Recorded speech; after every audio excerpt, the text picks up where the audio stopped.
Hey y'all, so you know that we've been talking all things baby to kind of kick off the new year. And because that's where I am right now, right? I shared my birth story, and I should say our birth story, right? Me, Alex, and Josephine. And last week I talked a little bit about what it was like to be over 40 and pregnant, and sort of some of the societal stigmas and what the reality was that I've learned. Now, I talked about my pregnancy and how I was really fortunate to have a good pregnancy. I mean, truly, like, I had a pregnancy like a 25-year-old, and I recognize the blessings that go along with that, feeling healthy and all that. But I also want to talk about postpartum, because let's be honest, if you are over 35 or 35 to 40 and you're thinking about getting pregnant, chances are you also have a career, you want to have a career, or you have a life and friends and a home, and you already have things you've established, and having a baby isn't sort of part of that establishment like it may have been when you were in your 20s. So what does that mean? It means that after this baby comes up out of you, you want to be able to get back to whoever you are.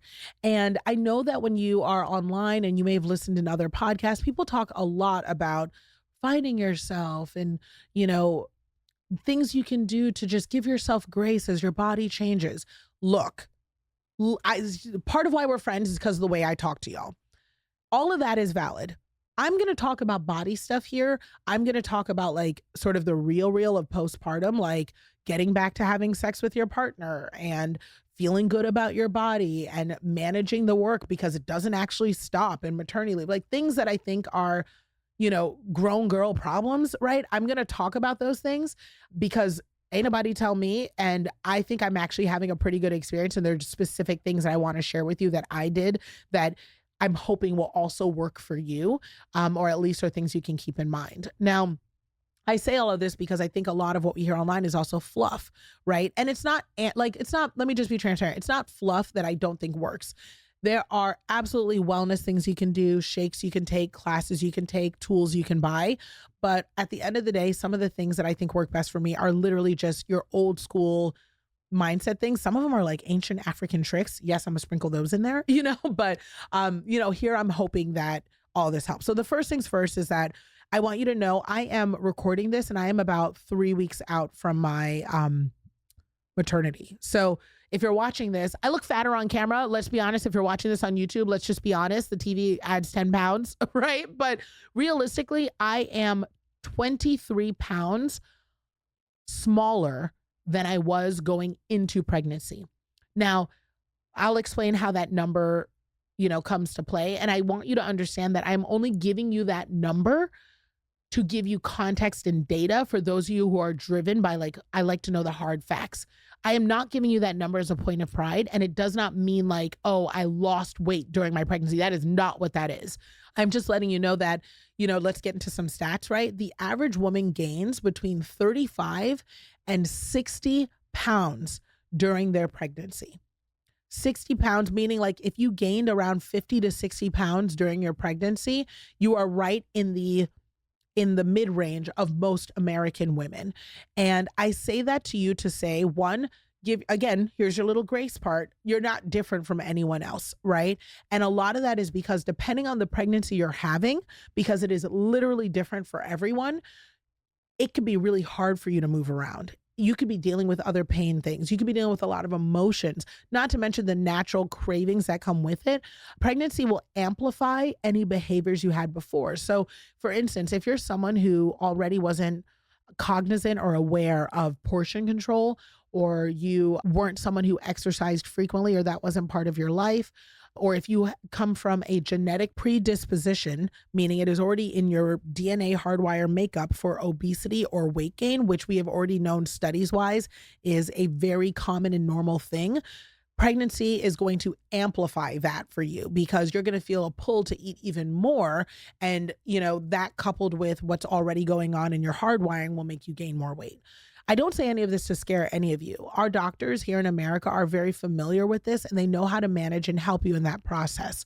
Also, if you are 35 and over and you are dealing with something like PCOS, which polycystic ovarian syndrome, which can make it difficult for you to get pregnant, or infertility, it's very likely you may have already explored managing your weight or losing your weight or weight loss as a means to get pregnant. So I just say this that there's a lot of like weird, hinky, individually specific body things that go along with pregnancy. And I just don't want anyone to hear anything I'm saying and think Nicole is what I should be doing, or that is what the basis is, or that is the baseline. It is not. Y'all know I've been all over the place with my own health journey.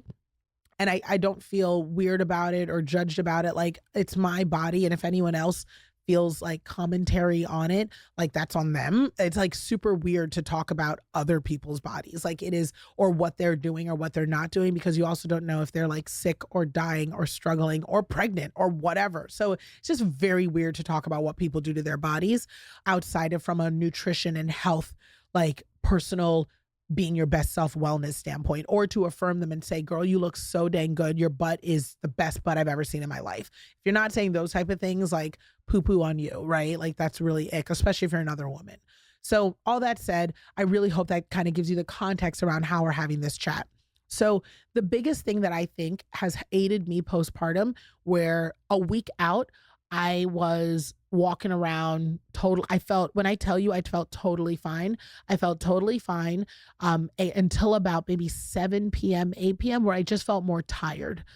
Some of that was due to the restlessness that goes along with having a newborn and night shifts, but I also just could feel my body physically. It felt like, the best way to describe it for those of you who are like, Nicole, no, tell us, it felt like I did like a really hard workout, but your girl was not working out, right? Like it felt like and my body in terms of the soreness felt like, you know how when you go to the bathroom after doing like squat day, that's kind of how it felt, except girl did not do squat day, except she did all the squat days, right? Like pushing out a baby is every squat day you have ever done in your life, right? So just letting you know, like my body did feel exhausted by the end of the day, but it was not unbearable. And I felt a renewal of energy when I woke up the next day.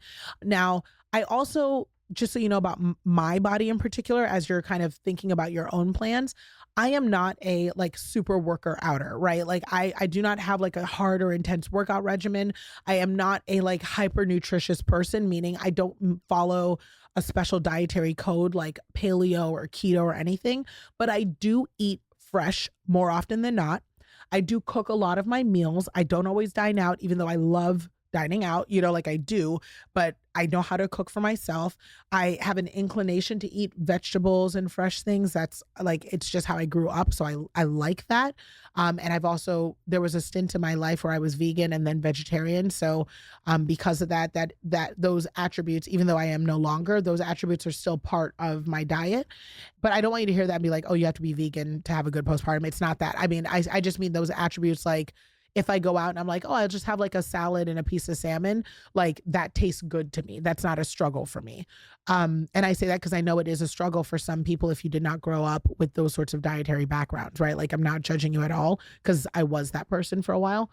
And I'm trying to think if there's anything else with my diet. Not really. I don't have anything, like I don't do anything fancy, right? Like, so I have started using more supplements. I've started using more wellness things, but these are all fairly recent things to me as they become popularized and as I've learned to discover them while I'm aging and trying to, supplement and take care of my health more. But I'm not one of those people who for 10 years was like this righteous, healthy person who's going to have this awesome, super fit pregnancy. I'm not some super Hollywood celebrity that's like going to snap back in a second because I did all these things or I have 10 trainers and an awesome team. It's not that.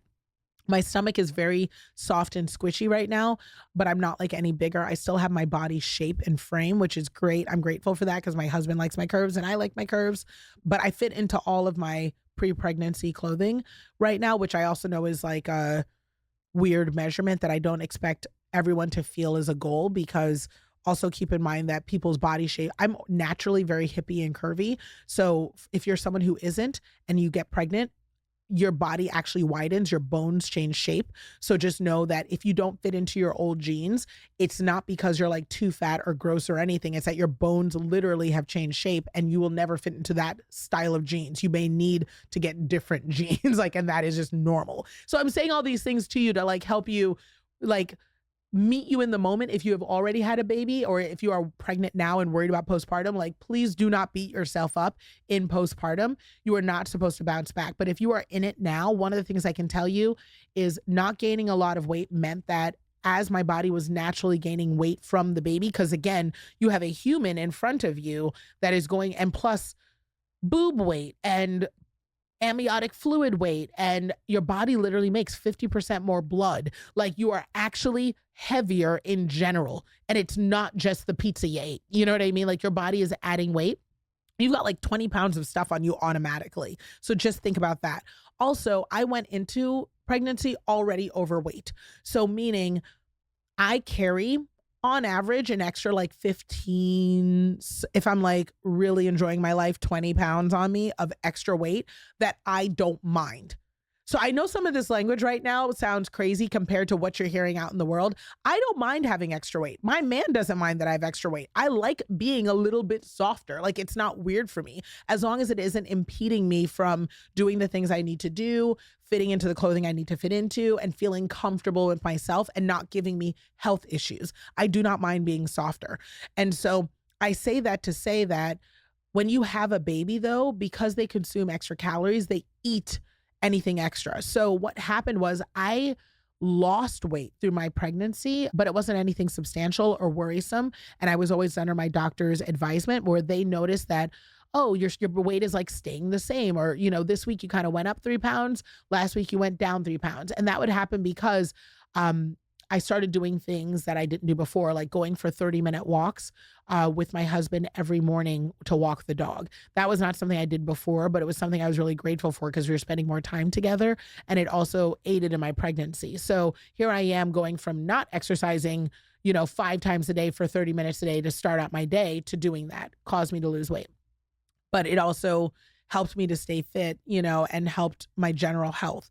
I also was weird about food in terms of I didn't realize early on how much more I needed to eat. Like, I was trying to figure out what that was. So I messed around in the very first trimester and I almost fainted on 2 different occasions because I was eating like I normally ate, So I'd be like, oh yeah, let me just grab a quick sandwich. And then like, if I don't get lunch at 12, I'll just eat at 3 because I'm working on a project. Like, you can't do that when you're pregnant. Like, when you're pregnant, you have to eat like when your body tells you need to eat, like intuitively. That's a huge part of it.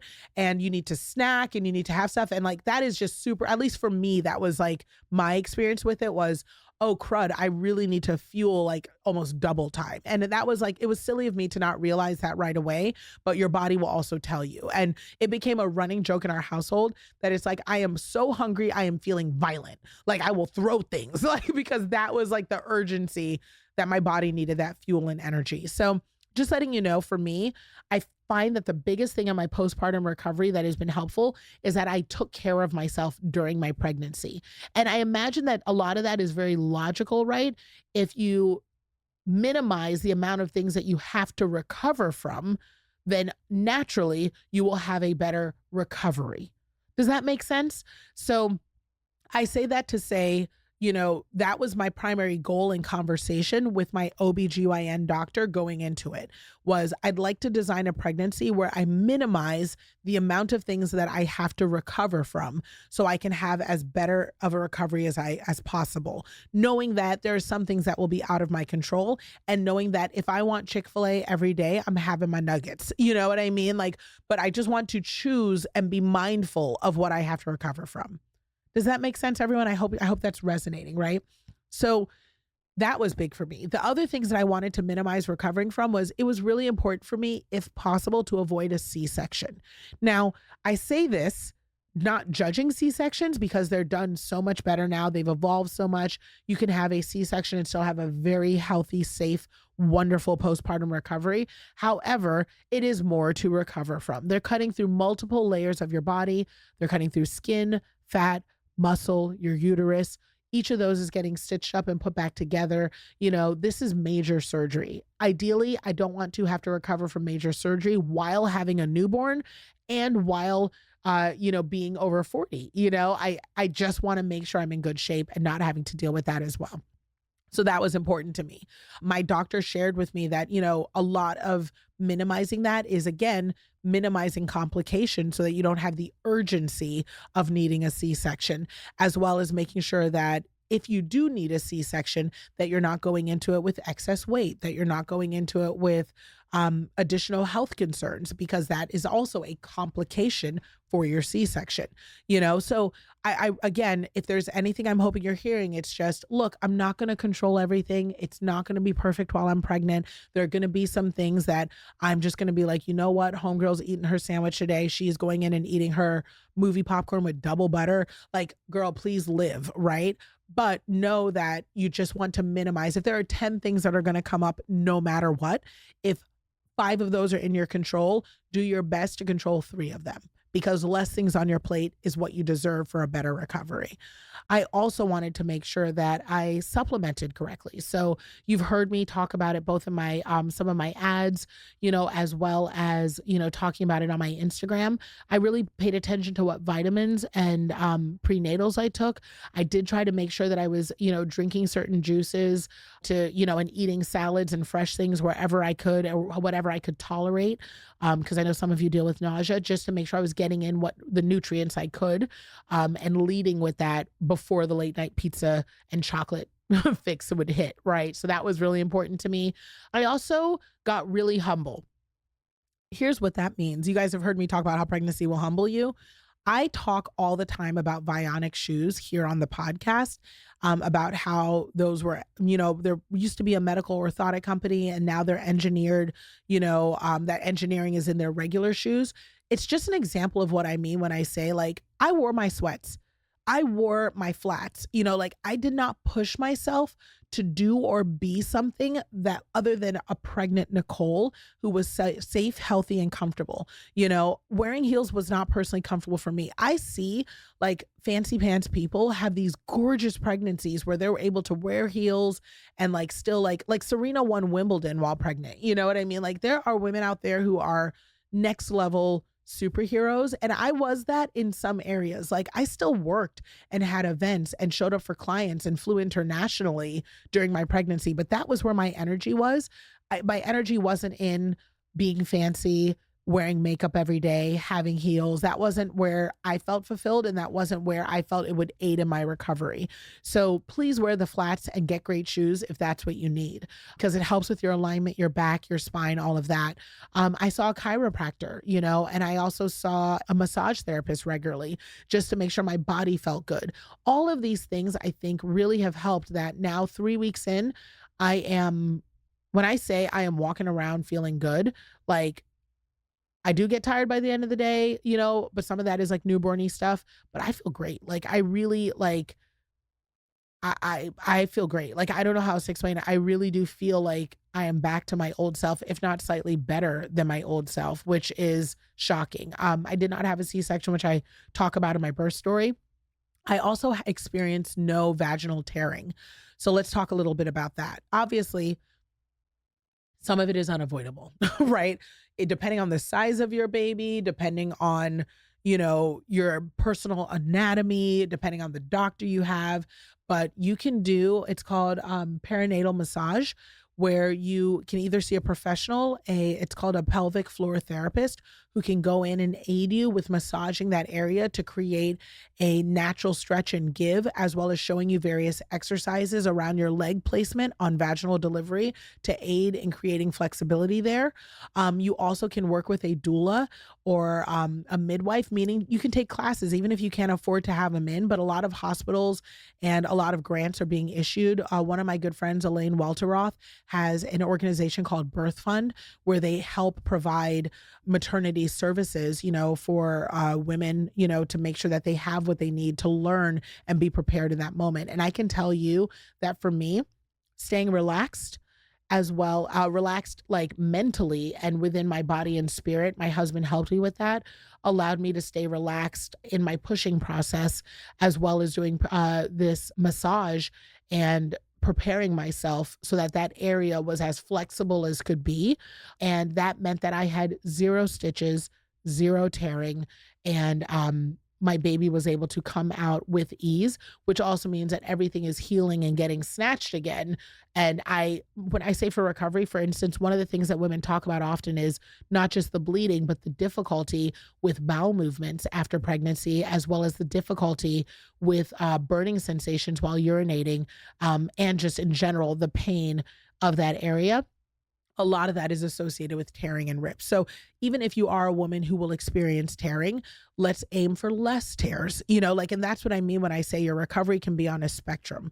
The goal is to give yourself the best recovery possible, not necessarily a perfect, flawless recovery. So, if there is Beyonce level recovery where you've got a team and a staff and trainers and a chef and all of those things, like, let's just try to have our version of the best recovery possible. And for me, that meant if I can minimize my, tearing situation so that I don't have to deal with additional healing time there, even better.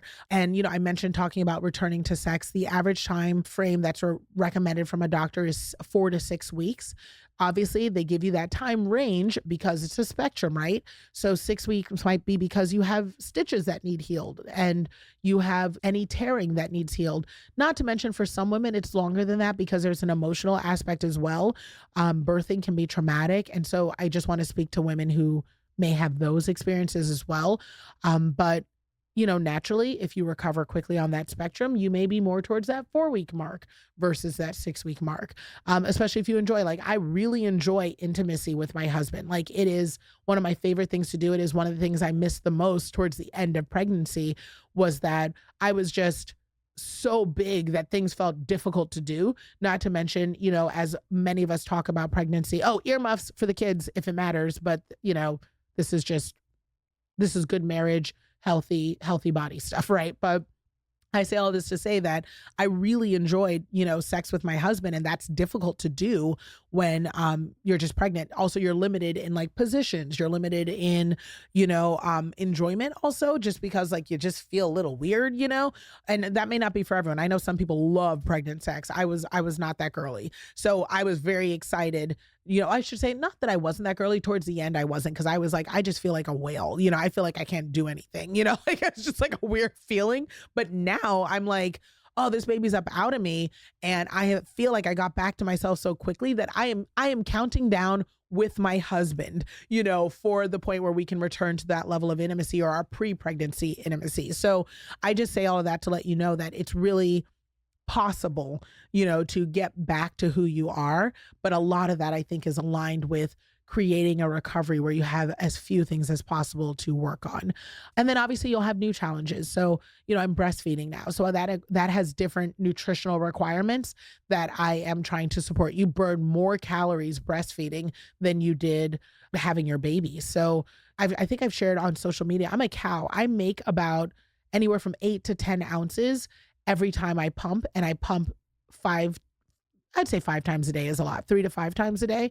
And I make just a ton of milk. I'm a cow. I could feed all the babies. Like, I could feed a nation. Call it the African mama in me. Like, I am clearly biologically meant to have these babies. I'm not kidding. My OBGYN literally looked at my cervix and she said, your pelvis is just fantastic for having a baby. I've never had anyone look into my parts and compliment them that way. Okay. Like, listen, it was a whole new experience in my life, but I will tell you clearly I am meant to have babies, and I thank God for it, because I know a lot of women struggle with breastfeeding and that ends up being a pain point for them.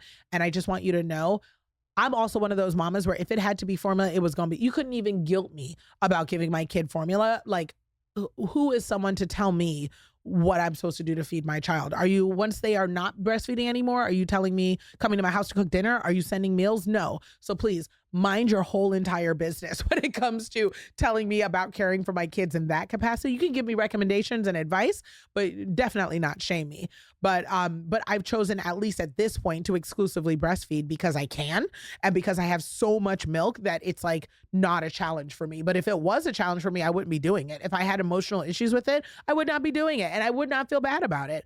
But all that being said, because after I breastfeed, y'all, I could take naps for days and I could eat the world. So it's like one of those things. Oh, and hydration, listen, like, California's going through a drought, and so is my body, because I am an actual cow. So all that being said, that is also aiding in my recovery, is that, like, that is my primary thing that I'm worried about nutrition wise.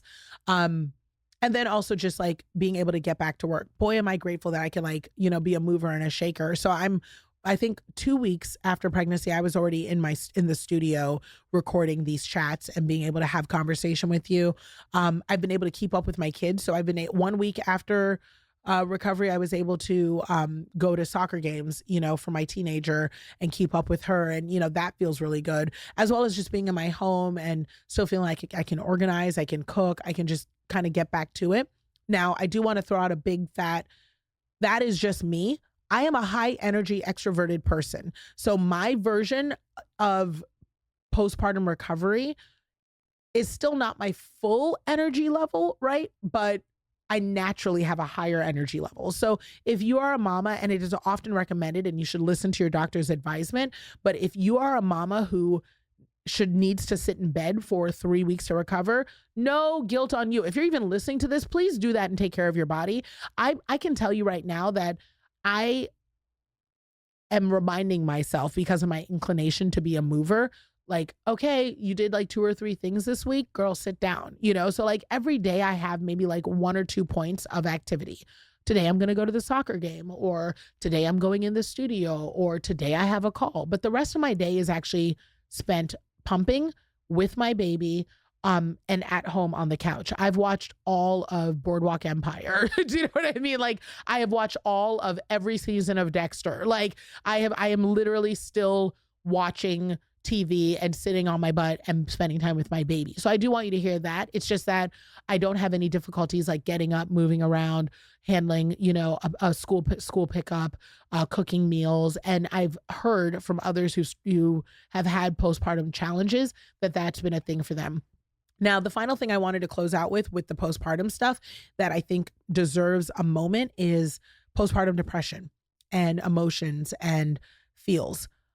I am still having emotions and feels. I find myself still being teary, less so than when I was, pregnant, but I still find myself feeling teary when I think about just the blessing of, oh, I can feel it right now, the blessing of having this baby, looking at her, seeing her with her sisters. Like, it is amplified. I don't know if it'll ever get better, to be honest. I always cried about my babies, but it's like so much worse now, and it's like my praise, for God is on a different level. And it's just amplified. So, that is a postpartum thing. I also find myself having more anxiety, which is something I've always had to manage in therapy, but my anxiety feels a little bit more. It doesn't feel amplified because I'm in a very good partnership, which again, I can't emphasize enough. Who you decide to attach yourself to for life through a child matters. Please, please, please write that down and share it with your children and your daughters. It matters so much, and your sons.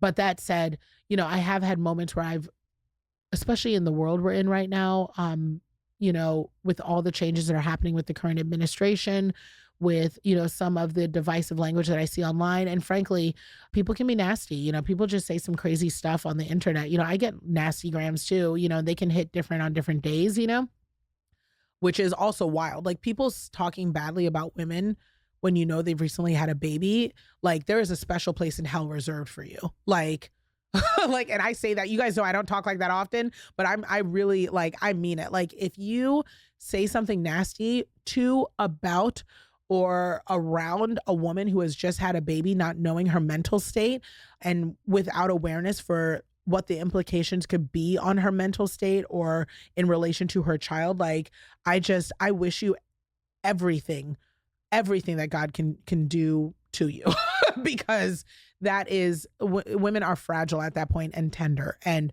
the world should literally be collectively holding them. So I say that to say that, yes, there is some emotional feels there that, that exist. Outside of that, I can say that because I'm having a better recovery, I don't know if I'm out of the woods yet, right? It's still very early. And I asked my doctor, and she said, postpartum can be a year, 2 years, three. It can really exist.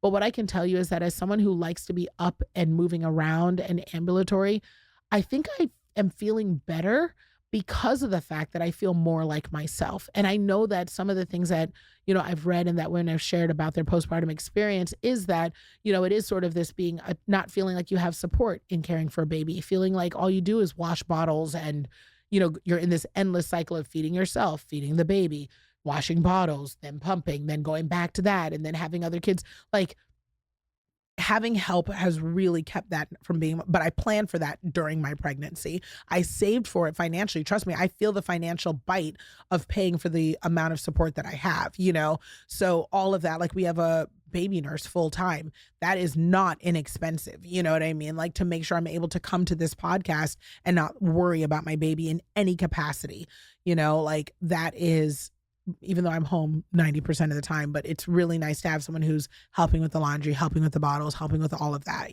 but that cost, worrying about getting back to work, like all of these things are real life anxieties for most mothers, particularly over 35.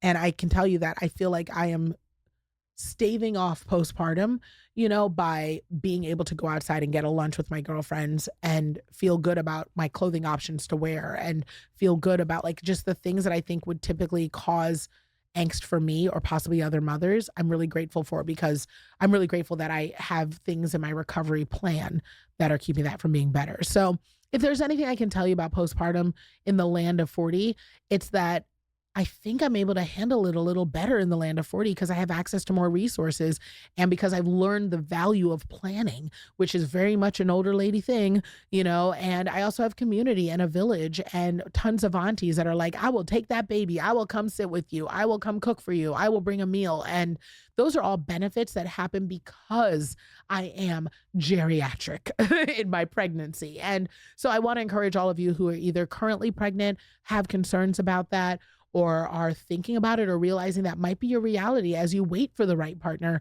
or as you seek out possibly doing this yourself, but are knowing it may happen at a later time. It can be good on both sides of it, not just with your pregnancy, but with your postpartum. And a lot of that is going to be based on the decisions you make for you. So sending out all the loves to the mamas who are in it with me right now, or going to be in it soon, or seeking to be in it soon, and letting you know it can be pretty great from this side of it too.